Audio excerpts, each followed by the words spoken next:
Vous savez, mesdames et messieurs, je reste absolument convaincu qu'il y a deux types de travailleurs dans la vie.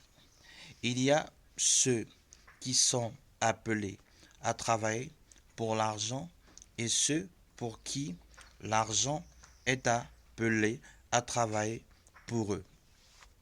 Généralement, mesdames et messieurs, ceux et celles qui sont appelés à travailler pour l'argent ne travaillent que pour l'argent. Ils ont d'ailleurs plus soif d'argent que d'amour ou de connaissance, par exemple.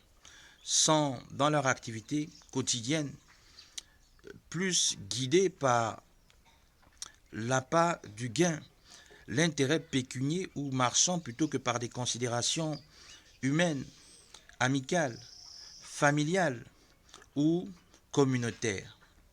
Mais encore, beaucoup ou sinon nombreux d'entre eux perçoivent l'argent plus comme un maître devant qui ils n'hésitent pas à se plier ou à se courber volontiers.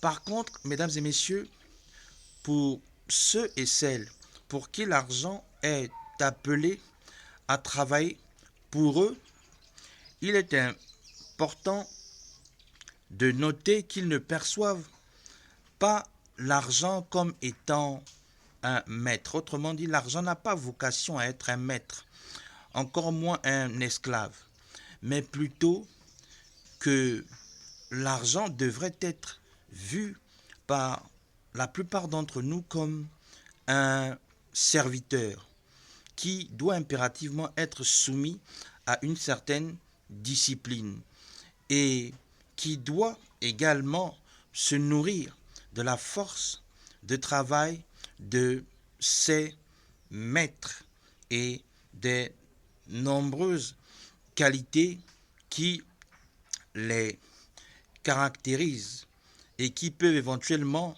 d'ailleurs répondre à des besoins ou des aspirations politiques, économiques, sociales, environnementales ou religieuses, vitales ou encore fondamentales pour plusieurs familles, plusieurs communautés ou plusieurs nations à travers le monde.